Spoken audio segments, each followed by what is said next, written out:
السلام عليكم. لا تنسوا الاعجاب بالفيديو والاشتراك في القناة تشجيعا لنا لنستمر بنشر المزيد ان شاء الله.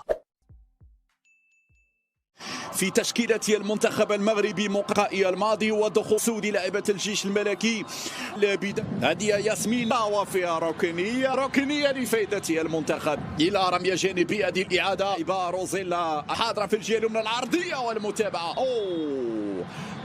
تدخل مرة أخرى العرضية الماضية وياسمين مرابط في دار اللاعبة حنان أيت الحاج هنا وصلت على جهة اليمنى في العرضية وخديجة تلعب في مركز الظهير الأيمن وتورك المحور لحنان أيت الحاج في ظل غياب في آخر لحظة لمسجلة الهدف الرائع. روزيلا امشي يا روزيلا تسدد ولكن سال بعد ذلك في العرضية ولكن سال بعد ذلك ليست الجيش من زاوية أخرى سهلة. لاحظ معي الرفعة الممتازة، لاحظ معي الرفعة الممتازة العرضية المميزة من الموهوبة من الفنانة فاطمة تاغناوت. رفعت بعد ذلك في دفع وفي خطأ بعد ذلك روزيلا أيان تقول للحكم كان فيه دفع وكان فيه خطأ داخل منطقة الجزاء. خلى الفار ليحسم هذه اللقطة. أما أن الحكم ستكون مصرة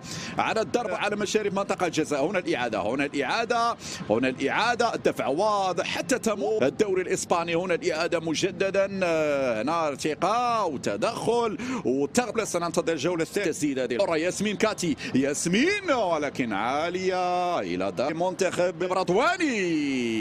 تدخل ناجح. هذه الكرة من زينة. لم نستثمر هذه المجهودات في الشوط أنانية في تعاملها مع هذه الكرة، لأن بعد ذلك فتاة هنا فاطمة تاغناوت لو استلمت الكرة كان ممكن تمشي واحد ضد لاعبة سليمة ندياي. إما الفار كان حاسم في الجزاء. طبعا الثقة هذا تغيير. هكذا تم التنسيق مع الحكم الرابعة الكافي غزلان والهدف الأول. غزلان هدف هذا الضحك ببراعة بتركيز بخبرة. هنا غريبيات يلعب أكثر على الهجوم فيها عرضية لكن تغطية. رجعت السنغالية خديجة رميشي بعد ذلك دون مشاكل. خطأ برافو. ياسمين كاتم. قرار الحكم خطأ من حنان أيت الحاج. حتى روزيلا لم تتعامل ياسمين كاتي اللقطة. تدخل